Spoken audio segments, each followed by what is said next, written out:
ओम नमो नमो नमो नमो लोयेशो त्रिकालवर्ती अहंताणम नमो लोयेशो त्रिकालवर्ती सिद्धाणम नमो लोयेशो त्रिकालवर्ती आयर्याणम नमो लोयेशो त्रिकालवर्ती उच्चारणम नमो लोयेशो त्रिकालवर्ती सवशावणम ओंकार बिंदु संयुक्त नित्यम ध्यायन्ति योगिनो कामदम मोक्षदम चैव ओंकाराय नमो नमः मंगलम भगवान वीरो मंगलम गौतमो गणी मंगलम कुंकुंदार्यो जैनधर्मोस्तु मंगलम सर्वमंगल मांगल्यम सर्वकल्याणकारकम प्रदानम सर्वधर्माणम जैनम जयतु शासनम नमः समय साराय स्वानुभूत्या चकास्ते चित स्वभावाय भावाय सर्वभावांतरच्छिदे एगो में शशदो अपा ज्ञान दर्शन लखणों शेषा में बहिरा भावा सवे संयोग लखणा मारो सुशाश्वत एक दर्शन ज्ञान लक्षण जीव है बाकी बधा संयोग लक्षण भाव मुझथी बाह्य है हूँ एक शुद्ध सदारूपी ज्ञान दर्शनमय खरे कहने ते मारू जरी परमाणु मात्र नहीं हरे जे जानतो अरहंत ने गुण द्रव्य ने पर्यायपणे ते जीव जाने आत्मने तशु मोह पामे लय खरे नहीं अप्रमत के प्रमत नहीं जे एक ज्ञायक भाव है ये रीत शुद्ध कथा ने जे ज्ञात तो तेज है जम नेत्र तेमज ज्ञान नहीं कारक नहीं वेद करे जाने ज कर्मोदय निर्जरा बंध तेमज मोक्ष ने ध्रुवचल ने अनुपम गति पामेल सर्वे सिद्ध ने बंदी कहूँ श्रुत केवड़ी कथित आ समय प्राप्त हो ओम श्री नमः श्रीदेव्य नमः श्रीदेव्य नमः श्रीदेव्य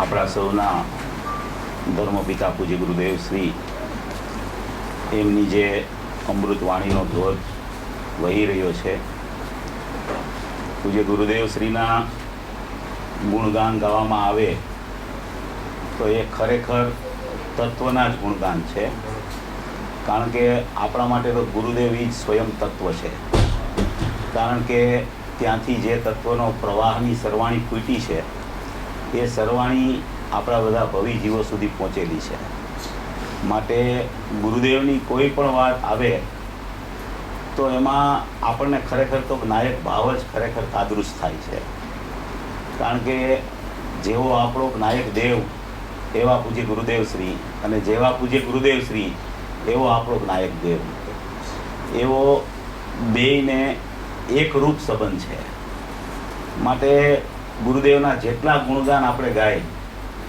एटला खरेखर ओछा ज छे कारण के एना गुणगाननी गुणगाथा एटली बधी विशाळ अने एटली बधी विराट छे के आपणे गाता गाता थाकी जाय ત્યાં આપણો ત્યાર પહેલા તો મોક્ષ થઈ જાય એટલે ગુરુદેવની ગુણગાથા એટલી અલૌકિક છે કે એમણે જે તત્વજ્ઞાન પ્રસારિત કરેલું છે એ તત્વજ્ઞાનની ચર્ચા આપણે કરીએ કે પૂજ્ય ગુરુદેવ શ્રીની ચર્ચા કરીએ એ બધી એક રૂપ એકાર્થ છે એવા આપણા ધર્મપિતા પૂજ્ય ગુરુદેવ શ્રી એમણે જે આપણને મૂળ તત્વ પીરસેલું છે એવા તત્વનો સ્વાધ્યાય આપણે અહીંયા ચાલે છે સોગાનીજી એક એવું તત્વ એટલે કે એવા જીવ થઈ ગયા કે એ પુરુષની વાત આપણે જો વિચારીએ તો આપણને એમ થાય કે કોઈ જીવ આપણને એવો જોવા ન મળે કાળની કોઈ ચર્ચા જ નથી પંચમ કાળ છે ચોથો કાળ છે કે કયો કાળ છે કોઈ પણ જીવ जो पोताना पुरुषार्थे चढ़े तो जेम सोगानीजी ने एक रात में सम्यक दर्शन थई गयुं એટલે सम्यक दर्शन એટલે કે પોતાનો આત્મા જેવો છે એવો ખ્યાલમાં આવી ગયો એવો આત્મા સર્વ જીવોને એવી રીતે ખ્યાલમાં આવી શકે એમ છે કારણ કે વિભાવ પરિણામની સ્થિતિ તો કોઈ ખરેખર છે જ નહીં એટલે સમયવર્તી છે આગળ પાછળના પરિણામને કોઈ पूर्व पर्याय साथे वर्तमान पर्याय ने संबंध नहीं वर्तमान पर्याय ने भविष्यनी पर्याय साथे संबंध नहीं अने कोई पण पर्याय ने द्रव्य साथे संबंध नहीं एटले ए पर्याय पोते स्वयंकृत है પર્યાય પર્યાયકૃત છે, નથી પર્યાય દ્રવ્યકૃત, નથી પર્યાય પરકૃત. એટલે કોઈ પણ જીવ જો પોતાના સ્વભાવનું સ્મરણ વર્તમાનમાં પુરુષાર્થ કરીને ચાલુ કરે તો એનો સ્વકાળ, એની જન્મક્ષણ એવી જ આવે કે એનો આત્મા એને ઓળખાય.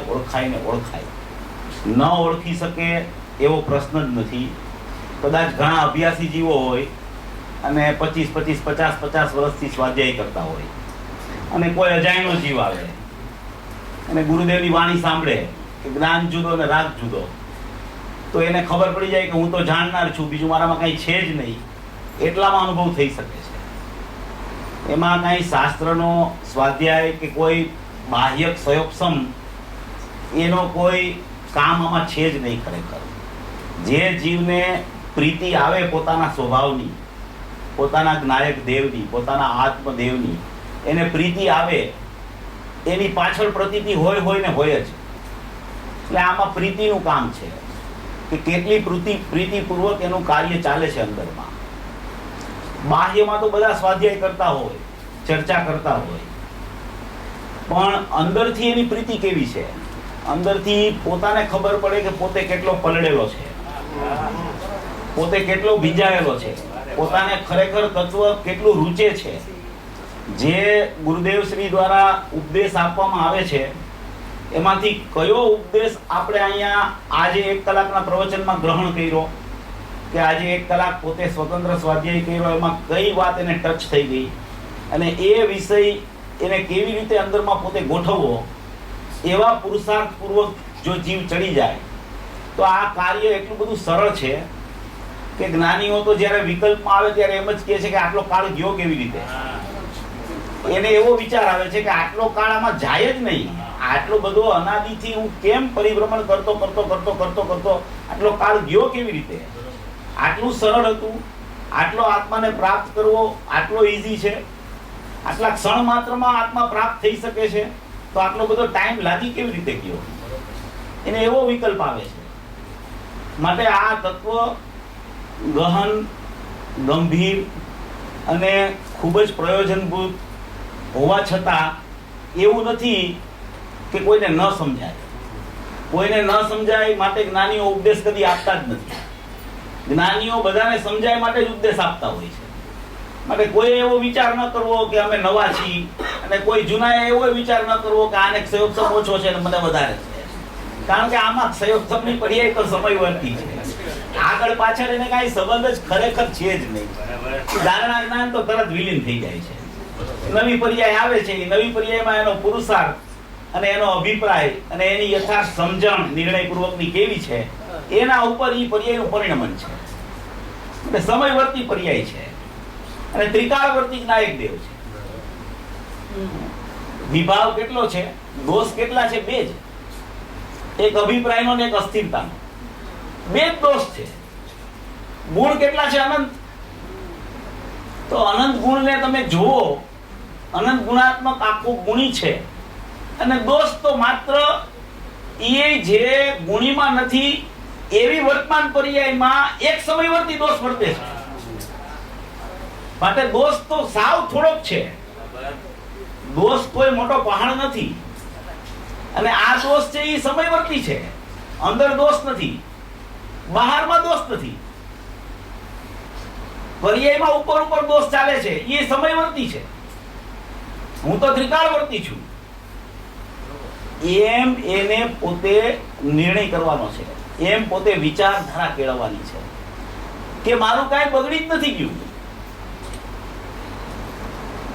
બધું બહુ ભણ્યા હોય ને પછી એને બહુ વિકલ્પો થયા કરે. એટલે નો ભણવું એમ નહીં, સમજણપૂર્વક ભણવું. બહુ ભણેલા હોય એને બહુ વિકલ્પ થાય કે હજી તો અભિપ્રાયનો દોષ જાતો નથી, અને અસ્થિરતાનો દોષ તો એમ કે જ્ઞાનીઓ કહે છે કે બહુ લાંબો છે. અભિપ્રાયનો દોષ તો સમયવર્તી વયો જાય. અસ્થિરતાના દોષમાં ઓછોમાં ઓછું અંતર્મુખ તો લાગે, અંતર્મુખ, એનાથી વધારે નહીં.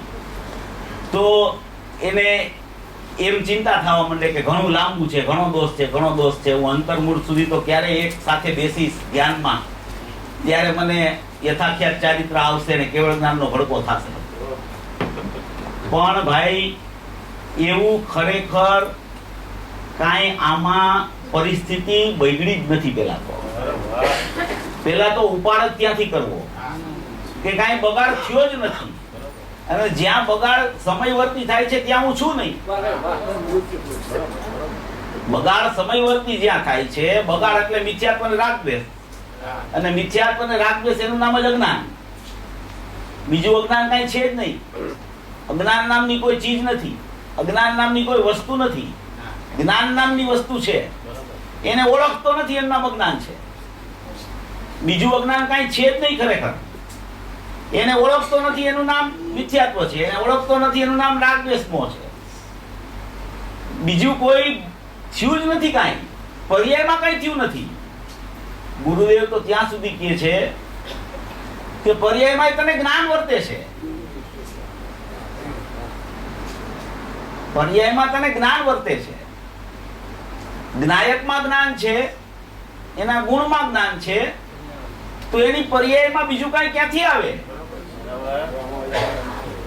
એમાં જ્ઞાન જ વર્તે છે. જ્ઞાન સિવાય કાંઈ છે જ નહીં જગતમાં. સર્વત્ર જગતમાં જ્ઞાનનું જ ચમકવું છે. આખો જ્ઞાનનો પિંડલો છે અંદરમાં. આખું જ્ઞાન સ્વરૂપ વસ્તુ છે, જ્ઞાનમય જીવ છે. દ્રવ્યમાં જ્ઞાન, ગુણમાં જ્ઞાન, પર્યાયમાં જ્ઞાન. દ્રવ્યમાં જ્ઞાન, ગુણમાં જ્ઞાન, પર્યાયમાં મિથ્યાત્વ. દ્રવ્યમાં જ્ઞાન, ગુણમાં જ્ઞાન, પર્યાયમાં રાગદ્વેષ. એ કેવી રીતે બની શકે? જે પર્યાયમાં આવું વિભાવનું પરિણમન વર્તતું હોય એ આત્માનું સત્વ જ નથી. આત્માનું સત્વ કેવું હોય કે જે આત્મા જેવું હોય. તો આત્મામાં જ્ઞાન ભરેલું છે તો એના ગુણમાં, એની અવસ્થામાં જ્ઞાન જ વહેતું હોય. જ્ઞાન સિવાય કઈ છે જ નહીં જગતમાં.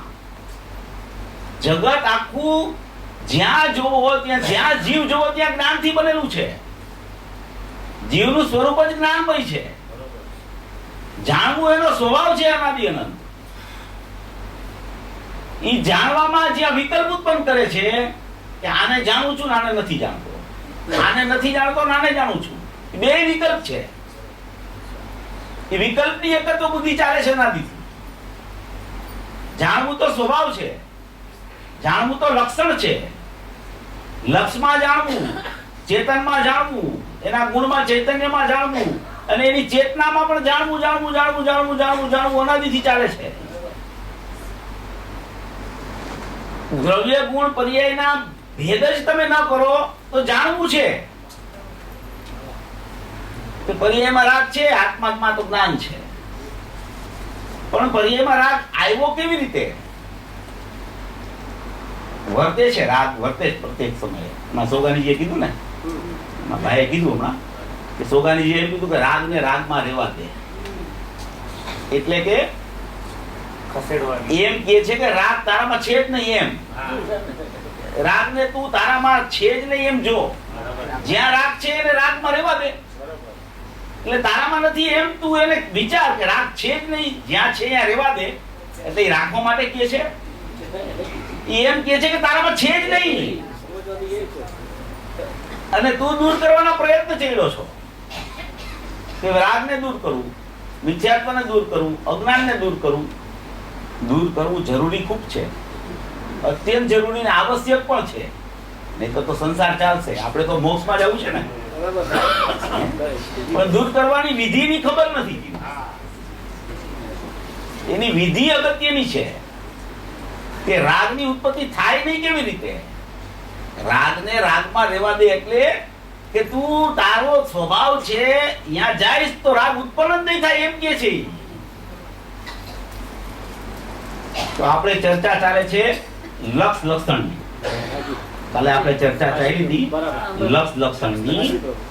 એવા લક્ષ લક્ષણનું સ્વરૂપ આપણે યથાર્થપણે સમજીએ તો રાગની અને મિથ્યાત્વની અને અજ્ઞાનની ઉત્પત્તિ જ ન થાય એવી આ લક્ષ લક્ષણ સ્વરૂપ વસ્તુ અનાદિથી જીવ પાસે રહેલી છે. કોઈ જીવ લક્ષ વગરનો નથી અને કોઈ જીવ લક્ષણ વગરનો નથી. બરાબર.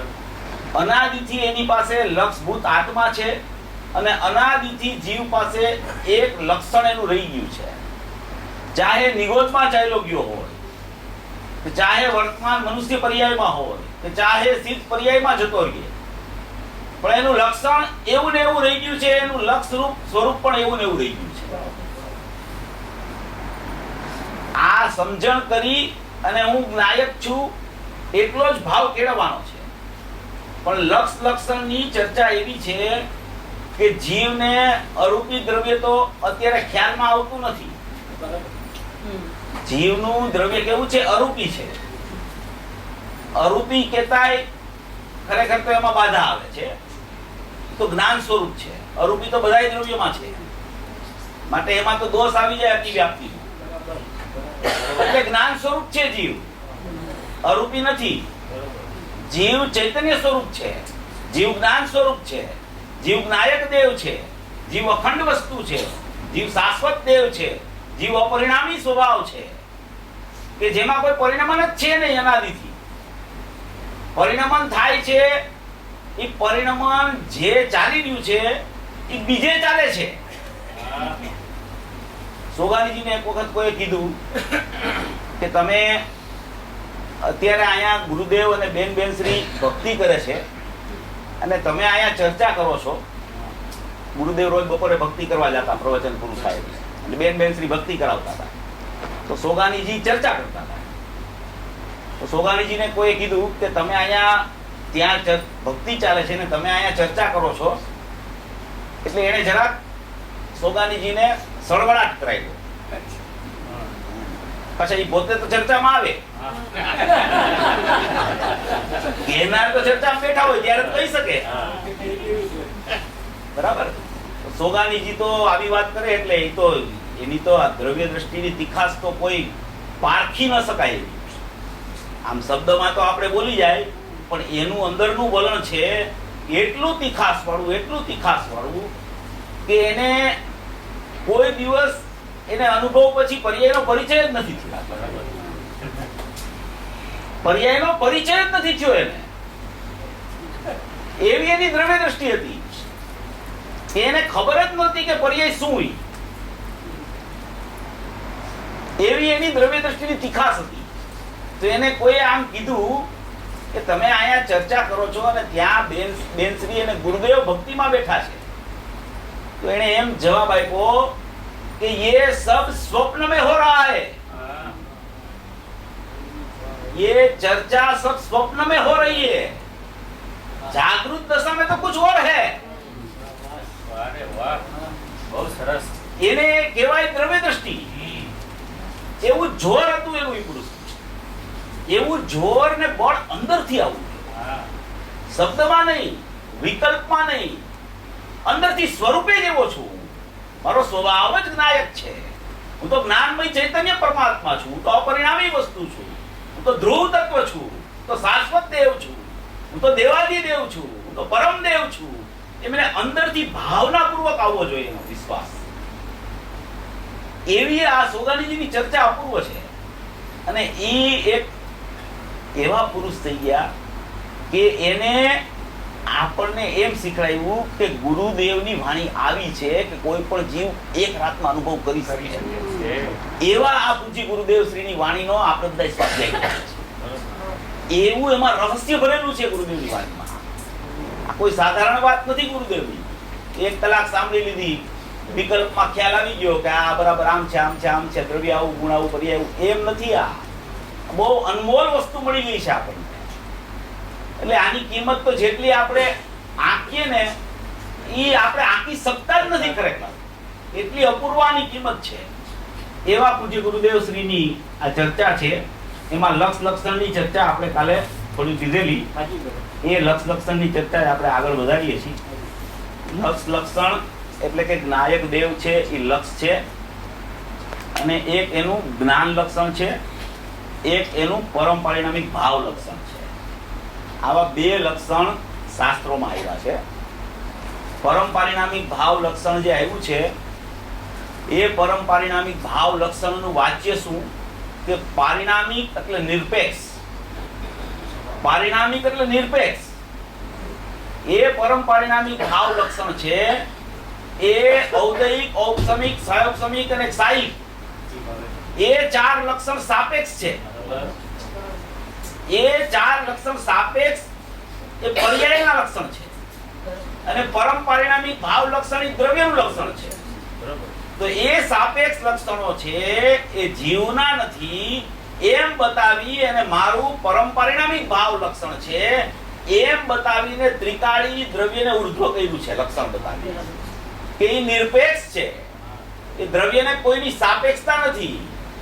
નથી એને કર્મની સાપેક્ષતા, નથી રાગની સાપેક્ષતા, નથી પરિણામની સાપેક્ષતા, નથી પરિણામમાં નાયક દેવના દર્શન થાય એવી સાપેક્ષતા, નથી એમાં કેવળ જ્ઞાન આવે એવી સાપેક્ષતા કે જો કેવળ જ્ઞાન આવે તો દ્રવ્યનો કાંઈક મહિમા છે, સમ્યક દર્શન થાય તો દ્રવ્યની સ્થિતિ આવી છે, સિદ્ધ દશા થાય તો દ્રવ્ય આવું છે, અને મિથ્યા દર્શન હોય, રાગ દ્વેષ ને અજ્ઞાનના પરિણામ હોય તો દ્રવ્યમાં કાંઈક હીણાપણું થઈ ગયું છે, કંઈક અધુરાશ છે.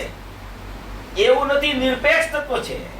પરમ પરિણામી ભાવ લક્ષણે લક્ષિત એવું નિરપેક્ષ નાયક દેવ તત્વ છે કે જેને કોઈની અપેક્ષા જ નથી. એ અપેક્ષા વગરનું નિરપેક્ષ તત્વ છે. એ બતાવવા માટે પરમ પરિણામી ભાવ લક્ષણ આચાર્ય ભગવાન નિયમસારમાં કીધું છે. 320 ગાથામાં જયસેન આચાર્યની ટીકામાં પણ આ લક્ષણની ચર્ચા આવી છે. હવે એના પછી સમયસારમાં ઘણી ચર્ચા એના લક્ષણની આવી છે. આપણે ચર્ચા કાલે થઈ હતી, ઘણા જીવો તો હશે, ઘણા નહીં હોય, તો ફરીથી લઉં છું જરા, વિષય બહુ અગત્યનો છે. બીજી ચર્ચા લક્ષણની આવી છે જ્ઞાન દર્શન લક્ષણ. ઠેર ઠેર ગાથાઓમાં જીવને જ્ઞાન દર્શન લક્ષણ વાળો કીધો છે. નિયમસારની 102 ગાથામાં જ્ઞાન દર્શન લક્ષણ આવ્યું, સમયસારની 38મી ગાથામાં જ્ઞાન દર્શન લક્ષણ આવ્યું. ઘણી જગ્યાએ ઘણી ગાથાઓમાં જ્ઞાન દર્શન લક્ષણથી આત્માને મૂલવણી કરવામાં આવ્યો છે. બરાબર. હવે જ્ઞાન દર્શન લક્ષણમાં દર્શન તો નિર્વિકલ્પ છે. દર્શનનું કામ શું છે કે માત્ર અવલોકન કરવું. હવે એ અવલોકનનો અર્થ શું કે આ જગત, તો આ જગત એનું નામ દર્શન. પછી જગતમાં આ દેશ અહીંયા છે, આ દેશ અહીંયા છે, આ દેશ અહીંયા છે, એ જ્ઞાન. આનું નામ દર્શન અને જ્ઞાન. દર્શન નિર્વિકલ્પ. દર્શનનો વિષય કેવો હોય? માત્ર નિર્વિકલ્પ. અને જ્ઞાનનો સ્વભાવ જ સવિકલ્પ. દર્શનનો સ્વભાવ નિર્વિકલ્પ, જ્ઞાનનો સ્વભાવ સવિકલ્પ.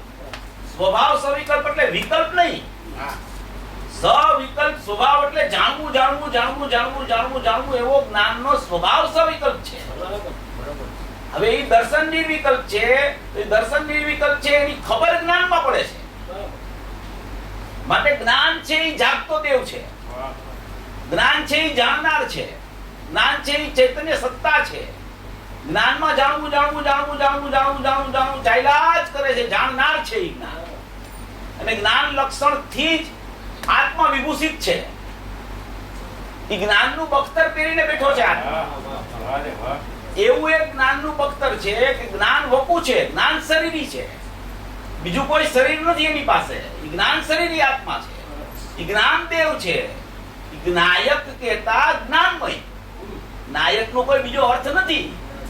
જે છઠ્ઠી ગાથામાં નાયક કીધો છે એ જ્ઞાયકનું વાચ્ય જ્ઞાનમય છે. જ્ઞાનમય, જ્ઞાનમય એટલે જ્ઞાયક. ગુરુદેવે તો એમ પણ કીધું કે અનંત ગુણ વાળો નહીં, અનંત ગુણમય. તો અનંત ગુણમય એને વ્યવહાર કીધું છે. અનંત ગુણ વાળો તો છે જ નહીં, અનંત ગુણમય એ પણ વ્યવહાર છે, કારણ કે નજર તારી ગુણ ઉપર છે.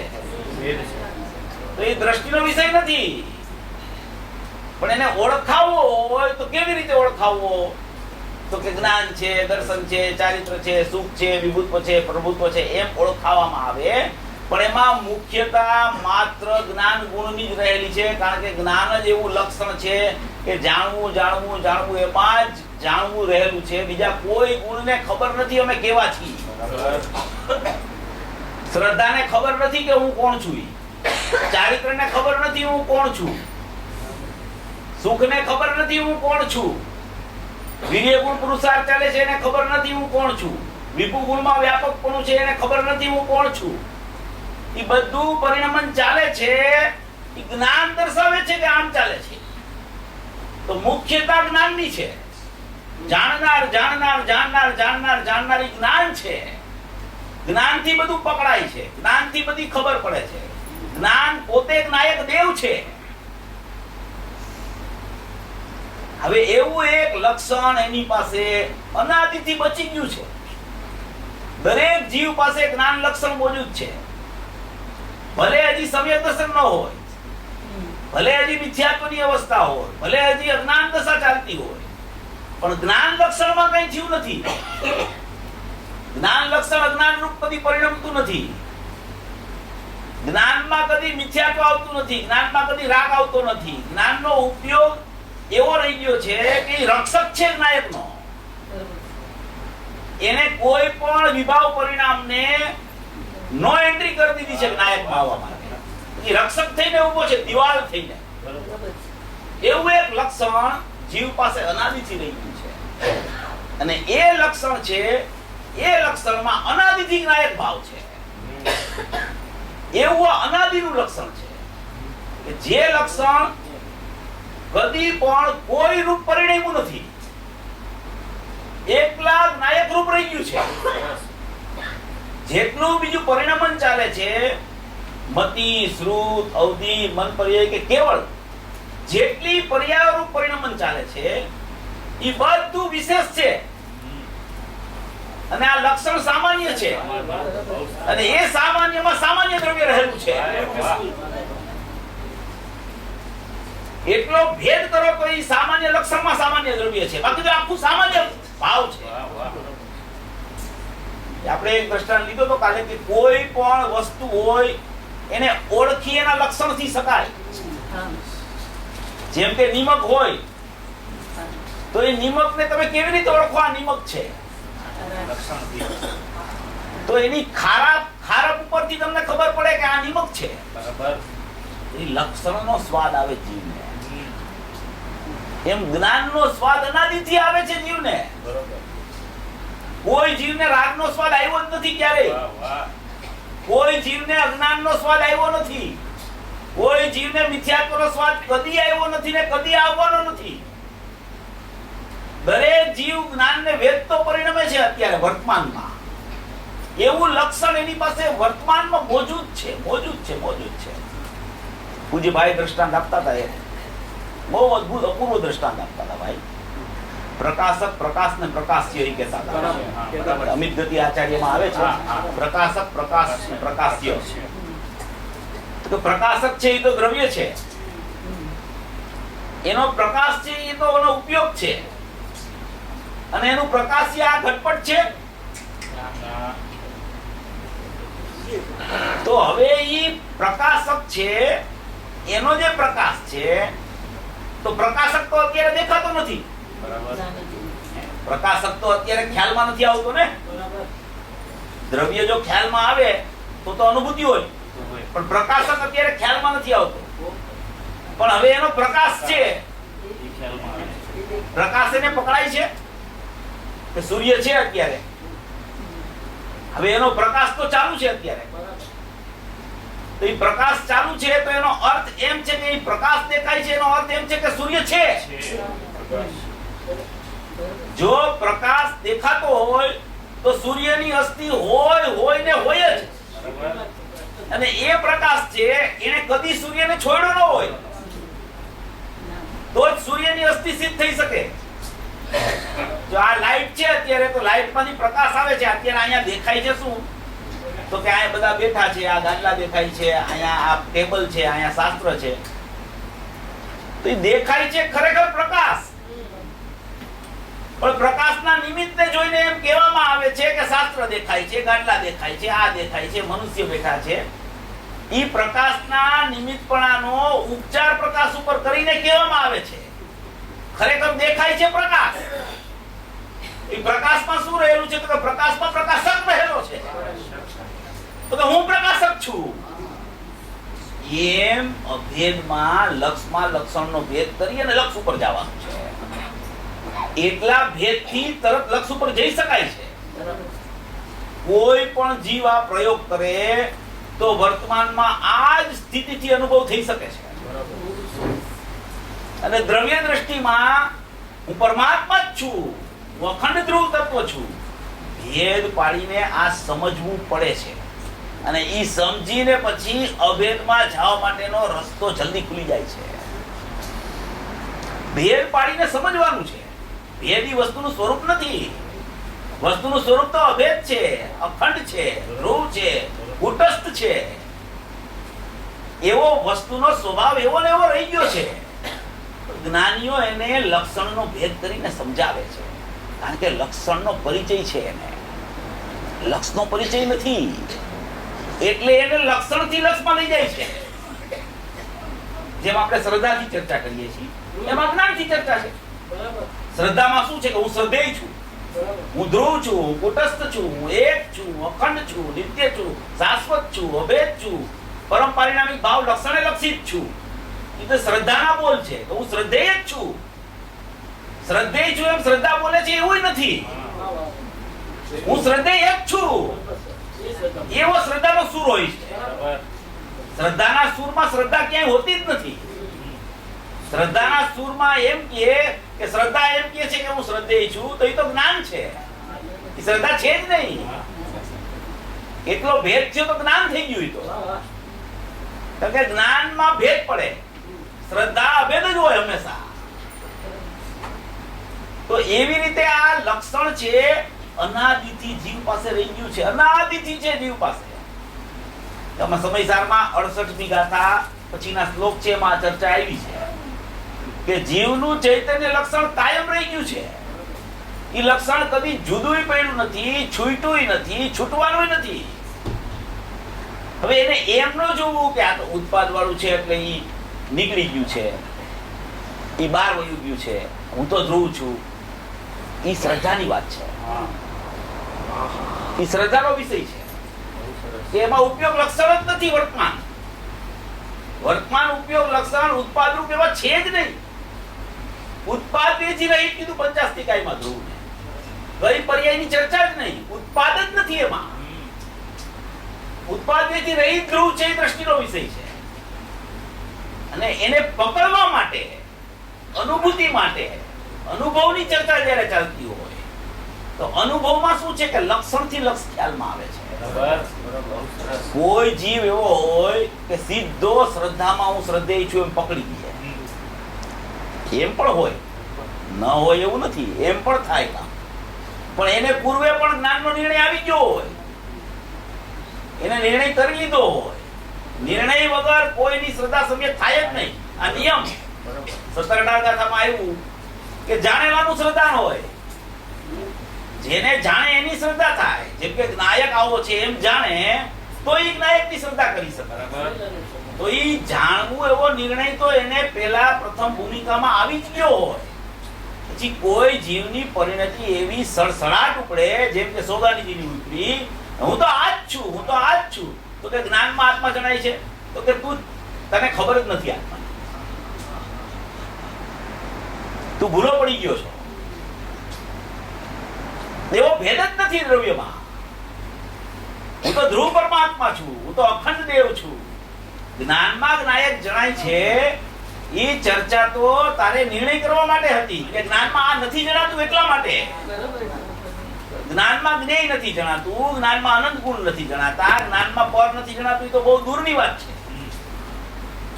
અનંત ગુણની અનંત પર્યાયો નથી જણાતી જ્ઞાનમાં. એવો ભેદ પડતો નથી એની પર્યાયનો. હું તો એકલું કુટસ્થ દ્રવ્ય છું, હું તો ધ્રુવ દ્રવ્ય છું. એમ એને અંદરથી આવે છે. કોઈ શ્રદ્ધાની પર્યાય તો ક્યાંય ક્યારે પણ જ્ઞાનનો કોઈ સ્વીકાર જ કરતી નથી. અને જ્ઞાનની પર્યાય નિયમથી હું જ્ઞાયક છું એમ નિર્ણય કરે છે કે જાણનારો જણાય છે એમ નિર્ણય કરે છે ત્યારે શ્રદ્ધાની પ્રતીતિ ચાલુ થાય છે. જાણનારો જણાય છે એટલે કે આ નથી જણાતું એ અપેક્ષા એટલો ભેદ પડે છે. બાકી તો લક્ષણ ને લક્ષ એકરૂપ છે, એ અનન્ય છે. આમાં 114 ગાથામાં ચર્ચા આવી છે. એમાં વાત એમ આવી છે કે તારી પાસે ચક્ષુ કેટલી છે? બે જ ચક્ષુ છે. તો બે ચક્ષુમાં શું જાણી શકે? કાં દ્રવ્યને જાણે ને કાં પર્યાયને જાણે. એટલે પરને જાણવાની તો કોઈ ચક્ષુ છે જ નહીં. એ તો પ્રશ્ન જ નીકળી જાય છે. પૂજ્ય ભાઈ સામે આ બહુ વાત આવી હતી વર્ષો પહેલા. ભાઈ કહેતા કે જ્ઞાન પરને જાણતું જ નથી, જ્ઞાન પરને જાણતું જ નથી. ગુરુદેવશ્રીની હાજરી પછી ભાઈએ ધોધમારા ચલાવ્યું હતું. ત્યારે એમને પ્રશ્ન આવ્યો સામે કે ભાઈ જ્ઞાન પરને જાણતું નથી તો જ્ઞાનના સ્વભાવનો નિષેધ થઈ જશે. પછી આ ગાથા આવી હાથમાં 114 કે તારી પાસે ચક્ષુ બે જ છે, એક દ્રવ્યાર્થિક ને એક પર્યાર્થિક. તો એમાં પર્યાર્થિક ચક્ષુને સર્વથા બંધ કરી દે એટલે પરને જાણવાની ચક્ષુનો તો કોઈ પ્રશ્ન છે નહીં. ચર્ચા જ અમે કરતા નથી આચાર્ય ભગવાન, એની તો ચર્ચા જ નથી કે પરને જાણું છું કે પરને નથી જાણતો. એ પ્રશ્ન તો અમને તો ઉપસ્થિત થતો જ નથી. અને ગુરુદેવના શિષ્યને હવે એ થાવો જ ન જોઈએ પ્રશ્ન ઉપસ્થિત. જ્ઞાન પરને જાણે છે કે નથી જાણતું, આને જાણે છે, આને જાણે છે કે આને જાણે છે. અરે પણ તારી પાસે ચક્ષુ જ બે છે.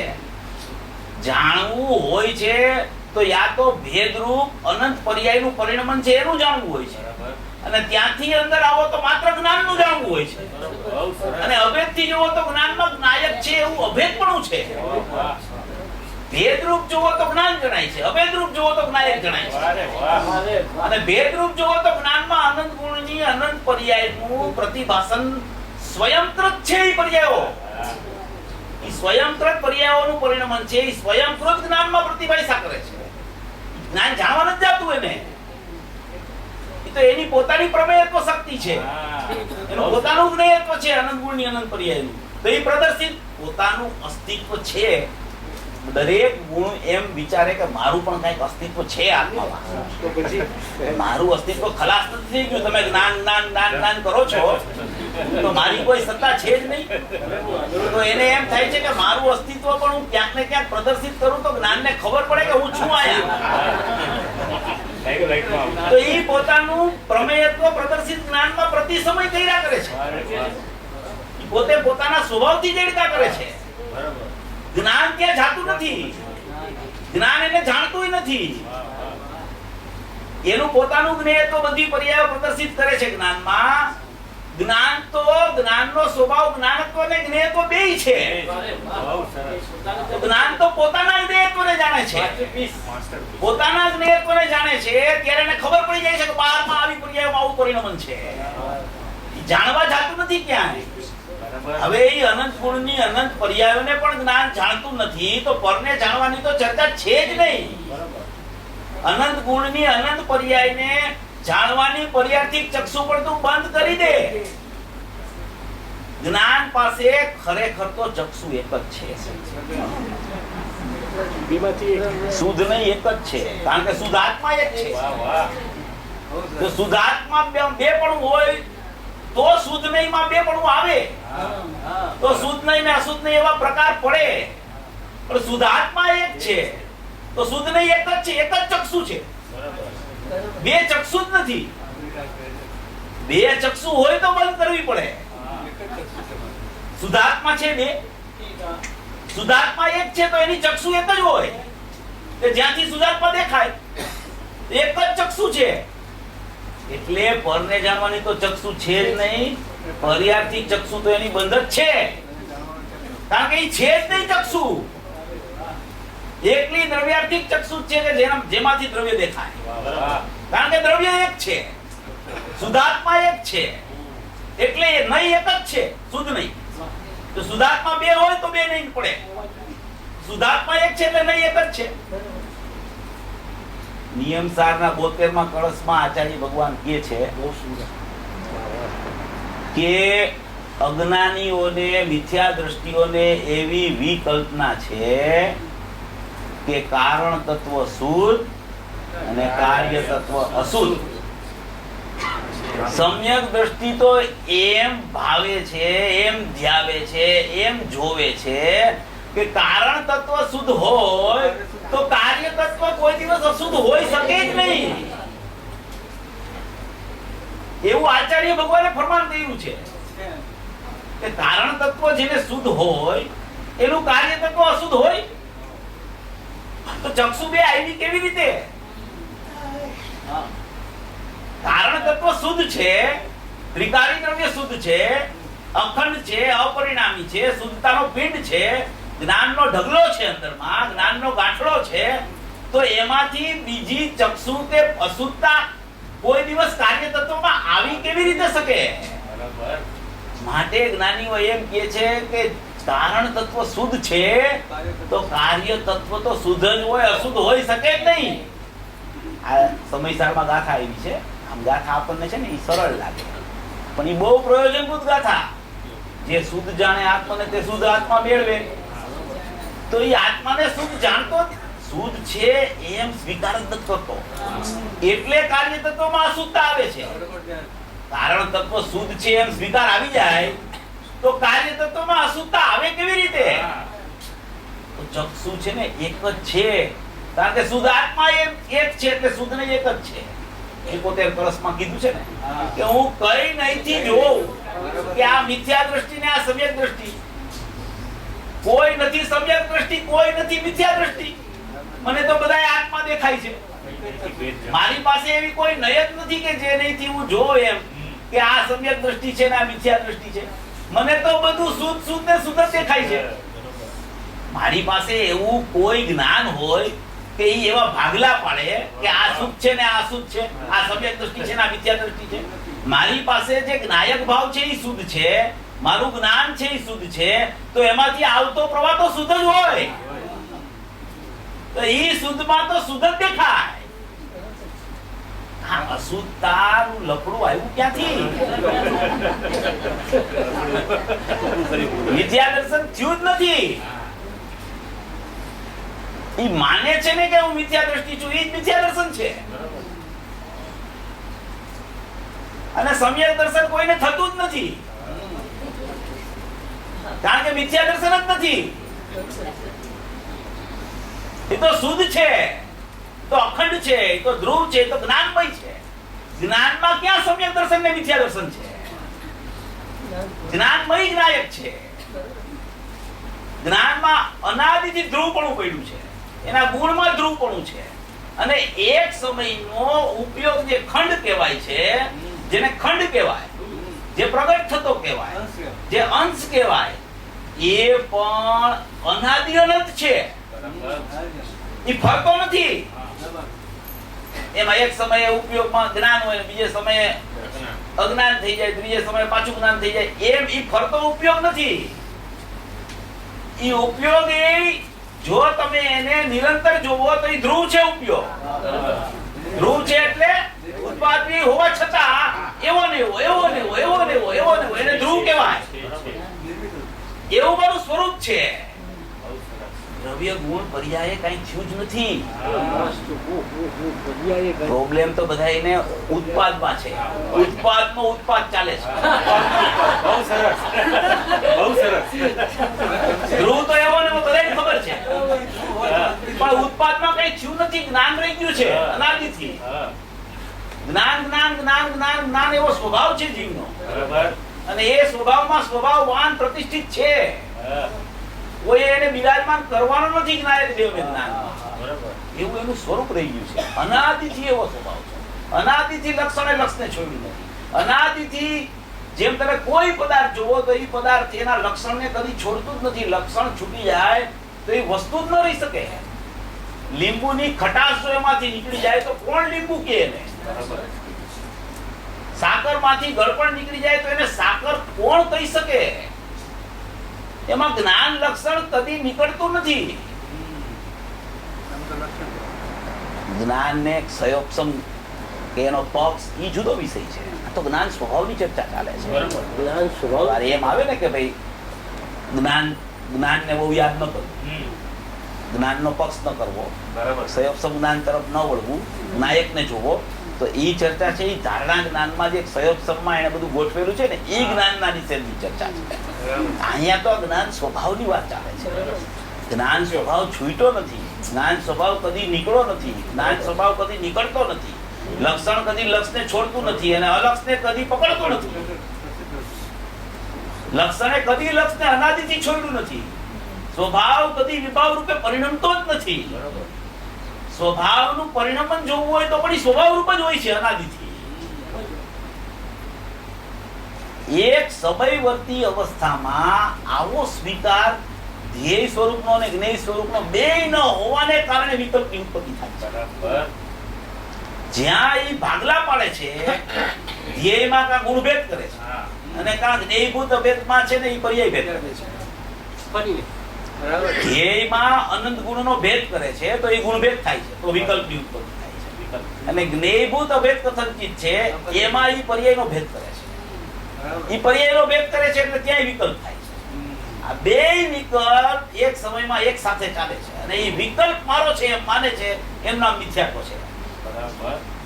જ્ઞાન મારું છે, જ્ઞાયક મારો છે એમ એને સ્વીકાર નથી આપ્યો. સ્વરૂપ તો એવું જ રહી ગયું છે, સ્વીકારનું કામ છે. જેમ કે જ્ઞાન મારું છે એવો સ્વીકાર આવે તો ઈ તો ખરેખર ભેદ છે, ઈ સ્વીકારમાં સમ્યક દર્શન નથી થતું. તો પછી હા, ત્યાં સુધી તો હજી મિથ્યાત્વ ગળવાની શરૂઆત થાય છે. હવે મિથ્યાત્વ ગળે છે કેમ, એમાં એનું પણ કારણ છે. રાગ મારો છે એમાં તો મિથ્યાત્વ દ્રઢ થાય છે, જ્ઞાન મારું છે એમાં મિથ્યાત્વ ગળે છે. તો ઈ શા માટે એમાં ગળે કે અભેદ તો ભેદ છે. ભેદનો ભેદ. રાગ છે એ તો ભિન્ન છે, ભિન્નની શ્રદ્ધા એનું નામ મિથ્યા દર્શન છે અને એ મિથ્યા દર્શન દ્રઢ થાય છે. અને ભેદની શ્રદ્ધા થાય, અભેદના ભેદની શ્રદ્ધા, તો પણ ઈ છે તો મિથ્યાત્વ જ. પણ એમાં રાગમાં જે દ્રઢ થતું હતું મિથ્યાત્વ, એના કરતા એ અભેદના ભેદમાં આવ્યો છે તો ત્યાં મિથ્યાત્વ ગળવાનું ચાલુ થાય છે. કારણ કે હમણાં ઈ અભેદનો ભેદ હોવાથી ઈ ભેદ ઉપરથી અભેદમાં ચાલ્યો જાય. સરસ.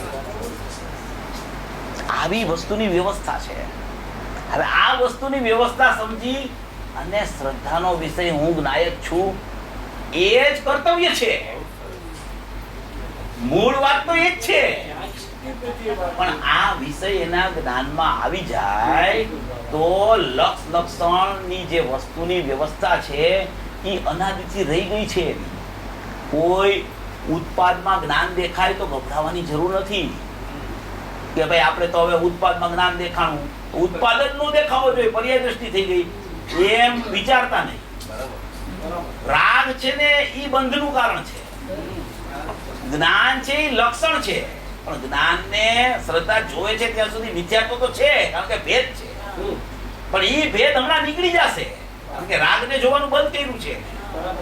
રાગ તો અનાદિથી બહિર્મુખ લોટંતી છે અને આ જ્ઞાન સ્વભાવ છે એ તો નાયક તરફ છે. એની દિશા છે ને આમ છે, જ્ઞાનની દિશા આમ છે, રાગની દિશા આમ છે. જ્ઞાન તો નાયક તરફ પડેલું છે, કઈ રાગ તરફ પડેલું નથી. રાગ તો પર તરફ પડેલો છે. બરાબર. આવા જ્ઞાનને જોતો તો આમ ઉભેદ થઈ જાય છે, મિથ્યાત્વ છૂટી જાય છે, ઘડતા ઘડતા ટળી જાય છે. પૂજ્ય ભાઈ કહેતા હતા કે કોઈ પણ જીવને પ્રત્યક્ષ અનુભૂતિ થતા પહેલા એને પરોક્ષ અનુભૂતિ થાય છે. પરોક્ષ અનુભૂતિ એવી હોય છે કે વચનથી અગોચર, નિર્વિકલ્પવત અને કેવળ સ્વાનુભવ ગમ્ય. વચનથી અગોચર એટલે એ કહી ન શકે. બરાબર. જે મૂંગો હોય ને એ ગોળ ખાતો હોય તો એને સ્વાદ આવે, એ કહી ન શકે સ્વાદ કેવો છે. બરાબર. એને કહેવાય વચનથી અગોચર. નિર્વિકલ્પવત એટલે કે નિર્વિકલ્પ અનુભૂતિમાં જેવો આનંદ આવે ને એવો જ એને પરોક્ષ અનુભૂતિમાં એને હવા આવી જાય. હવા અને ખ્યાલ આવી જાય કે આવો જ આનંદ છે.